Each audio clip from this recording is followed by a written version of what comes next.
Welcome back. Allies of Vice President Kamala Harris have kicked off a national bus tour starting on Donald Trump's home turf in Florida. The tour, which will focus on reproductive rights, began yesterday with a stop in Palm Beach. It heads to Jacksonville today with at least 50 stops planned in key states throughout the fall. Joining us now, the Democratic nominee for U.S. Senate in Florida, former Congresswoman Debbie Mucarsel-Powell. She spoke at yesterday's event. I want to hear about your campaign and whether or not you'll get to debate your opponent. But my big question is, how was this bus tour received in Palm Beach County, Florida?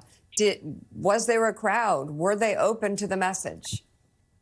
Good morning, Mika. Good morning, everyone. Oh, my goodness. I mean, everything that you've been seeing in all the rallies that have been held by the vice president, it was the same exact thing. The energy was electric. That room was packed with women that have really just had enough of all the attacks against our rights here in the state of Florida. As you know, Mika, we are now living under one of the most extreme bans on abortion, a 6-week ban that Rick Scott fully supports. I mean, he has been proudly saying that he supports the 6-week ban, a ban that has hardly any exceptions to rape and incest. And so people in the state of Florida have been organizing now for more than a year. And this was just a pivotal moment where the vice president and the Harris campaign is sending a message. Florida is in play. What we have been organizing in our state was shown yesterday, and it will continue to grow before November. And so I need everyone watching. I need everyone with me, because I'm running up against one of the most extreme senators that cannot get reelected. Because if he does, even if we pass Amendment 4, he will push for a national abortion ban. So I need everyone going to my website, contributing, joining the campaign, debbieforflorida.com. So, if I may, can we talk more about that 6-week ban? What are the results of that? Because Florida has been able to experience it for quite some time now. So there are consequences, and there are things that have happened because of the 6-week ban that will continue to happen to women in Florida, traumatizing the families who love them. Can you explain what a 6-week ban does to the health care of a woman who lives in the state of Florida? Yes, you know, we have been hearing more and more stories that have been coming out. This 6-week ban went into effect May 1st. Yesterday at the rally, Anya Cook spoke about her experience where she was turned away by a doctor. Her pregnancy was not developing. The fetus was not developing. She was sent home.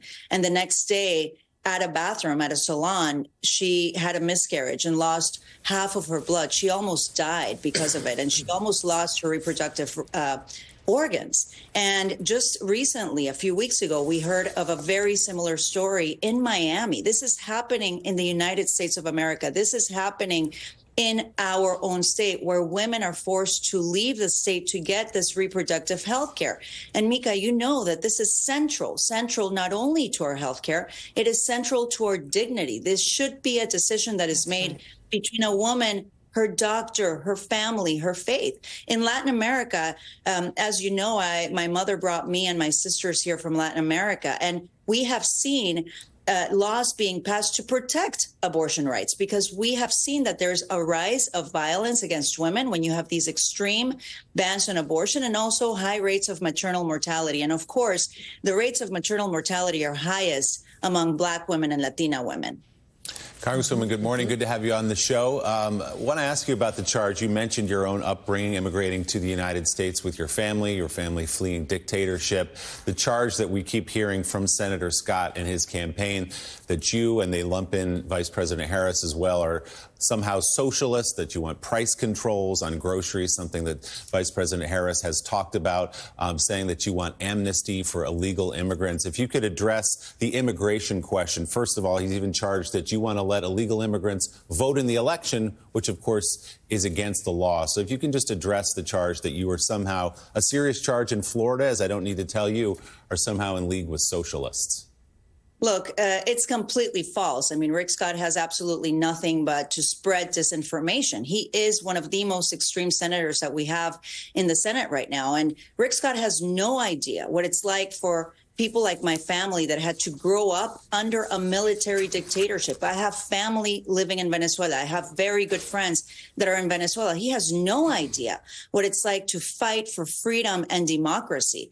And he's using this pain, this attack, this false attack, to try and score political points. And he's insulting the legacy of my mother, of Latinos that have left socialist dictatorships. And if he wants to talk about the border, let me just say a couple of things here. He had the opportunity, not once, but twice, to vote for a border bill that I would have voted for, that was sponsored and endorsed by Customs and Border Patrol, that would have provided significant funding for our border. We must protect our border, but we must have the courage to sit down at the table with Republicans, Democrats, whoever wants to deal with the issue that we have at the border, to make sure that we provide legal pathways. That's what Republican business owners here in the state of Florida have asked me to do. It's one of the things that we were trying to do when I was in the House of Representatives. And look, if he wants to debate the issue of socialism, if he wants to debate the issue of the border, just this morning, we released our acceptances to 3 different debates. And what I would love to do is have a debate in Spanish, because he has been targeting Latino communities, misinforming them, which is really dangerous for our communities. And so I would love for Rick Scott to have the courage to stand next to me at the debate stage, and let's do it in English and in Spanish. Democratic nominee for Senate in Florida, former Congresswoman Debbie Mucarsel-Powell, thank you very much for coming on the show this morning. Thank you. We really appreciate it.